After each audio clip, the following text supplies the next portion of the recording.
Breaking news చూస్తున్నాం. Rythu Bandhu చెల్లింపులపై BRS కీలక వ్యాఖ్యలు చేసింది. మున్సిపల్ ఎన్నికలను ప్రభుత్వం నెపంగా చెబుతుంది.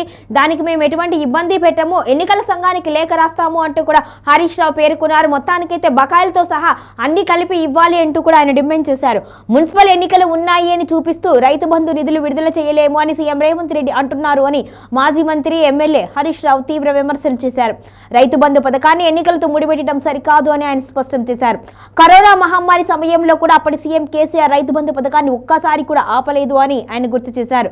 అత్యంత కష్టకాలంలోనూ రైతులకు భరోసా ఇచ్చిన పథకాన్ని ఇప్పుడు ఎన్నికల పేరుతో నిలిపివేయడం అన్యాయము అని పేర్కొన్నారు. ఇక రైతు బంధు డబ్బులు వేయడంపై తమకు ఎలాంటి అభ్యంతరము లేదు అని, అవసరమైతేనే ఎన్నికల సంఘానికి లేఖ రాసేందుకు కూడా సిద్ధంగా ఉన్నాము అని హరీష్ రావు ప్రకటించారు. రైతులకు అందాల్సిన నిధుల విషయంలో రాజకీయాలు చేయవద్దు అని ఆయన ప్రభుత్వాన్ని సూచించారు. ఇప్పటికే ఎగ్గొట్టిన 2 విడతల రైతు బంధుతో పాటు ప్రభుత్వం విడుదల చేసే ఈసారి రైతు బంధుతో కలిపి మొత్తం 3 విడతల రైతు బంధు డబ్బులు వెంటనే రైతుల ఖాతాల్లో జమ చేయాలి అని హరీష్ రావు డిమాండ్ చేశారు.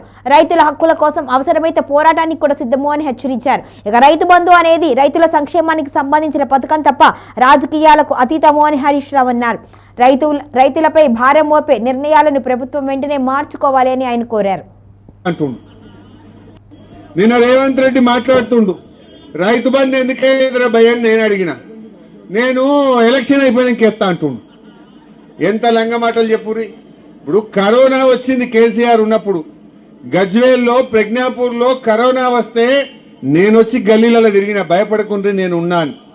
రెమిడిసివిర్ ఇంజక్షన్లు తెచ్చి ప్రజ్ఞాపూర్లో పెట్టి వాళ్ళకన్నా జ్వరం వస్తే ఇంటికే డాక్టర్ను పంపించినాం మేము. ఆ రోజు మీకు 10 కిలోల బియ్యం ఫ్రీగా ఇచ్చినాం. కరోనా వచ్చినప్పుడు యాదకుంచుకుందో ఉన్నదో లేదో, మీకు 10 కిలోల బియ్యం ఇచ్చినామా లేదా? కరోనా వచ్చినప్పుడు 2 ఏళ్ళు అట్లా ఇచ్చినాం. 1500 రూపాయలు ఇచ్చినాం. ఏదొచ్చినా మేము నిలబడ్డాం.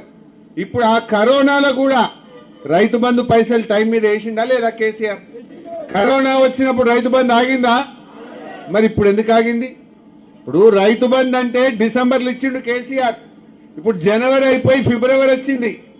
నారు పోస్తిమి, దుక్కు దున్నితిమి, నాట్లు పడే, కలుపు తీస్తిమి, మందు కూడా వేస్తిమి, ఇంకా రైతు బంధు పడకపోయా.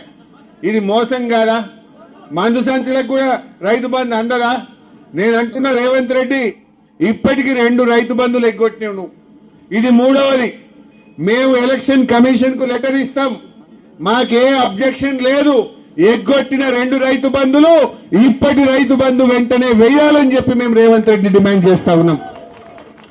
బిడ్డ 11వ తారీఖులోగా రైతు బంధు వేయలేదనుకో, నీ కాంగ్రెస్ పార్టీని నిన్ను శీర్షింత గట్టరు మా రైతులు అని చెప్పి హెచ్చరిస్తా ఉన్నా.